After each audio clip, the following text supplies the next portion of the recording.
seluruh penggarap itu. Saudara ngerti arti penggarap ini? Kita nggak cukup punya kesanggupan. Kita harus tambahkan dengan apa? Karakter. Bisa dipercaya. Katakan amin. Kenapa dia mau bunuh? Kenapa dia mau ambil bagian Tuhan dia? Karena ada unsur apa saudara? Mau cepat kaya. Amsal 28 ayat 20, coba kita lihat di sini saudaraku. Orang yang dapat dipercaya mendapat banyak berkat. Tetapi orang yang ingin cepat menjadi kaya tidak akan apa? Luput dari hukuman. Saudaraku yang Yesus, ya, kita jangan mengejar sesuatu yang bisa mengikuti kita. Apa yang bisa mengikuti kita? Berkat. Berkat itu ngikuti kita. Yang ngerti katakan amin. Kekayaan dan kehormatan itu ngikuti kita. Tapi yang perlu kita kejar adalah apa? Karakter. Yang bisa dapat dipercaya. Kerajaan Allah dan kebenarannya. Maka semuanya itu akan ditambahkan kepadamu. Katakan amin. Orang yang ingin cepat kaya, Alkitab katakan tidak akan luput dari hukuman. Yang mengerti katakan amin. Nah sekarang pertanyaannya gini.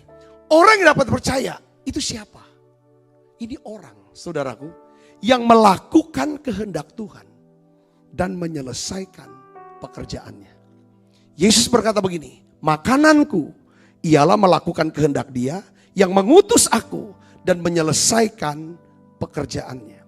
Saudaraku yang kasih Kristus, apakah kita mengerti bahwa semua pemberian Tuhan berupa talenta, skill, usaha, pekerjaan, pelayanan, jabatan, kekayaan, bahkan nafas hidup, itu semua adalah milik Tuhan. Saudaraku yang kasih Kristus, semua pemberian Tuhan itu ibarat apa? Kebun anggur. Dan kita semua ini adalah apa? Penggarapnya. Ingat saudara, Tuhan sebagai perumpamaan ini, dia menuntut bagian hasil atau buah, ya kan, dari pemberiannya itu, saudaraku yang Yesus. Jadi kita akan disebut sebagai orang yang dapat dipercaya oleh Tuhan hanya apabila kalau kita bisa mengelola talenta pemberiannya dan mengembalikan bagian yang menjadi milik Tuhan untuk nama Tuhan dipermuliakan. Sekarang pertanyaannya, ya kan? Jadi gini saudara, orang yang punya karakter, ini orang yang akan diberikan oleh Tuhan. Yang ngerti katakan amin. Tuhan akan berikan sesuatu, dia akan diberkati oleh Tuhan. Kalau dia punya karakter, orang yang bisa dipercaya, orang itu akan dapat banyak berkat. Yang ngerti katakan amin. Sekarang orang yang bisa dipercaya adalah orang yang tidak menyentuh, orang yang tidak mengambil yang menjadi milik Tuhan. Sekarang apa yang menjadi milik Tuhan? Apa bagian milik Tuhan yang kita tahu, kita pelajari? Alkitab sebut apa saudara? Pertama apa? Apa? Pertama? Pujian dan penyembahan. Wahyu 4 Tuhan. Saudara jangan ambil nih. Saudara menjadi orang yang dapat dipercaya oleh Tuhan, amin. Jangan ambil pujian dan kehormatan yang diperuntukkan untuk Tuhan. Katakan amin. Ya, kalau kita nggak pernah mau cari pujian dan kehormatan manusia, maka kita dikenal sebagai orang yang dapat dipercaya.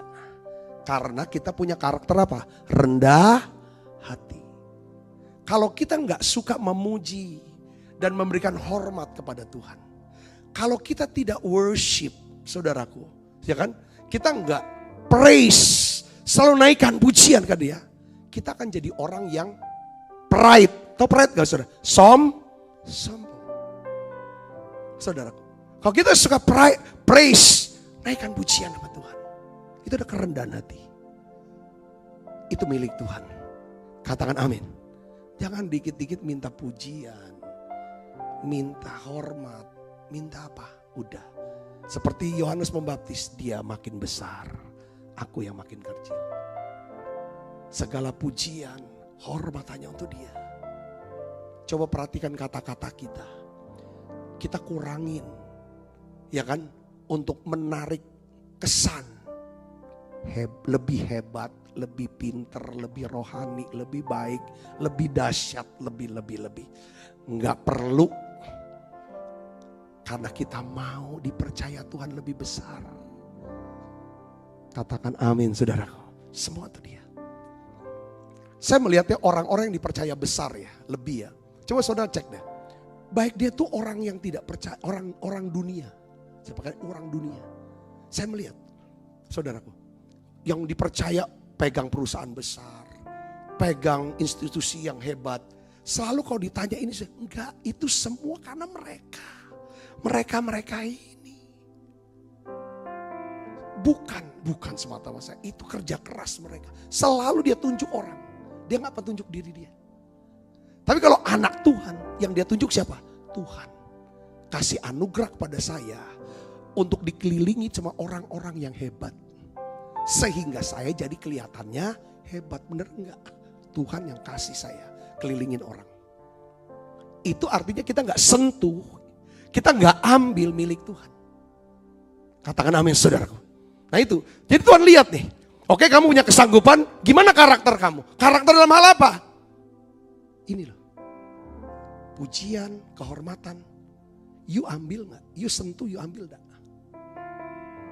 Bisa enggak? Ini kan yang ngeri. Orang dunia kan apa? Bukan dia yang punya prestasi, bukan dia yang kerja. Ya kan? Dia ambil seperti ini aku. Itu bukan cara Tuhan. Saya bisa ngerti sini, katakan amin. Yang kedua, Roma 12 ayat 19.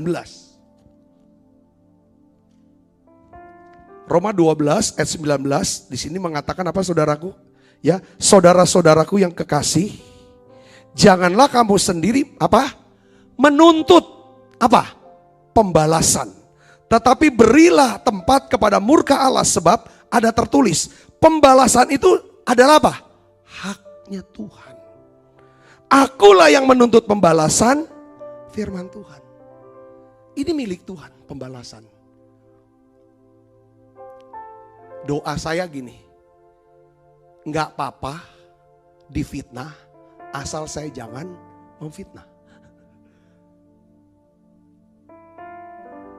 Kalau bisa, ya kan, suruh milih, enggak mau menjahati. Kalau dijahati, itu kan di luar kendali saya. Ngerti gak salah? Ini penting, saudaraku. Nah, ketika saudara dan kita ini rasa dijahati, difitnah, ditipu, kata di. Kita punya hak untuk tuntut, balas dia. Ketika kita gak sentuh, itu milik Tuhan tuh. Pembalasan, penghakiman, milik Tuhan. Kalau kita bisa tidak sentuh itu, kita tidak ambil itu, kita jadi orang yang di mata Tuhan ini orang punya karakter. Setuju saudara? Katakan amin. Oh, ini orang punya karakter. Aku tambahkan deh. Jadi ini bicara tentang apa? Kalau saudara bisa serahkan bagian Tuhan yang seperti ini, saudara jadi orang yang apa? Punya apa? Jiwa besar. Atau besar hati. Tapi kalau orang yang dikit-dikit tersinggung maunya balas. Itu orang yang apa? Dendam kejam. Orang yang kecil hati, mentalnya kecil. Mentalnya sempit. Itu kejam. Dendam. Tuhan udah gak bisa. Seperti siapa? Penggarap kebun anggur. Punya kesanggupan. Tapi saudaraku, ini kejam. Saudara, yang ketiga. Saudara apa? Apa yang jadi milik Tuhan? Maleakhi 3:10 itu namanya persembahan persepuluhan. Itu adalah milik Tuhan. 10% dari total penghasilan yang kita terima dari, ya kan? Itu 10% itu milik Tuhan. Ketika kita tidak sentuh, kita tidak ambil itu, kita akan jadi seorang yang menang atas apa? Atas ego, atas keserakahan. Kita bisa menjadi orang apa? Murah hati. Ketika kita bisa menjadi orang yang murah hati, kemurahan Tuhan akan turun dalam hidup kita. Saya bisa ngerti sini? Katakan amin.